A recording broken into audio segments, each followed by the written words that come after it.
Corona ടൈമിൽ ഞാൻ ചെയ്ത കുറച്ച് ബോട്ടിൽ ആർട്ടുകളാണ് ഇതൊക്കെ. അന്ന് സമയം പോകാൻ വേണ്ടി ഞാൻ കണ്ടെത്തിയ ഒരു വിനോദ മാർഗമാണിത്. അന്ന് ഇതൊക്കെ ചെയ്ത് ഞാൻ വീട്ടിൽ വെക്കുമ്പോൾ എന്നെ ആരും അംഗീകരിച്ചിരുന്നില്ല. എന്തിനാ ഇതൊക്കെ കാട്ടിക്കൂട്ടുന്നത് എന്നൊക്കെയായിരുന്നു ചോദ്യം. അങ്ങനെ ഒരു വർഷത്തോളം ഞാൻ ഇത് ഭംഗിയായി വീട്ടിനുള്ളിൽ സൂക്ഷിച്ചു വെച്ചു. പിന്നെ പൊടി അടിച്ചപ്പോൾ ഇതിനെ അങ്ങ് ഷെഡിലോട്ട് മാറ്റി. എന്നാൽ ഇന്ന് എനിക്ക് ഈ ബോട്ടിലുകളെ കൊണ്ട് ഒരു ആവശ്യമുണ്ട് കേട്ടോ.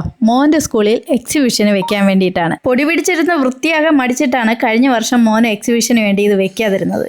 അവനാണെങ്കിലോ എല്ലാ കോമ്പറ്റീഷനിലും പങ്കെടുക്കാൻ താല്പര്യമുള്ള ഒരു കുട്ടിയാണ്. അതുകൊണ്ട് തന്നെ ഞാൻ അവനെ ഫുൾ സപ്പോർട്ട് ചെയ്യും. അതുകൊണ്ട് ഞാൻ എൻ്റെ പഴയ കുപ്പികളൊക്കെ ഒന്ന് പൊടി തുടച്ചെടുക്കാമെന്ന് തീരുമാനിച്ചു. അവന് വേണ്ടിയിട്ടല്ലേ ഈ വർഷം എന്തായാലും എക്സിബിഷന് വെക്കാമെന്ന് വിചാരിച്ചു. പൊടി നല്ലവണ്ണം എനിക്ക് അലർജിയാണ്. എന്നാലും അതൊന്നും വക വയ്ക്കാതെ ഞാൻ അങ്ങോട്ട് വൃത്തിയാക്കി എടുത്തിട്ടുണ്ട്. ഇതെല്ലാം അന്നേരം എൻ്റെ പൊട്ട ബുദ്ധിയിൽ തോന്നിയ സ്വന്തം ക്രിയേഷനാണ് കേട്ടോ. എക്സിബിഷന് വെക്കാൻ വേണ്ടി വേറെ എന്തെങ്കിലും കൂടെ കരുതണം എന്ന് കരുതിയിരുന്നപ്പോഴാണ് നെയ്യാർ മേളയുടെ ശാസ്ത്രമേളയിൽ ഞാൻ ഒരു ചേട്ടനെ പരിചയപ്പെടുന്നത്.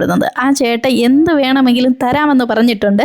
ഇനി അങ്ങോട്ട് പോയി അതൊക്കെ ഒന്ന് കളക്ട് ചെയ്യണം.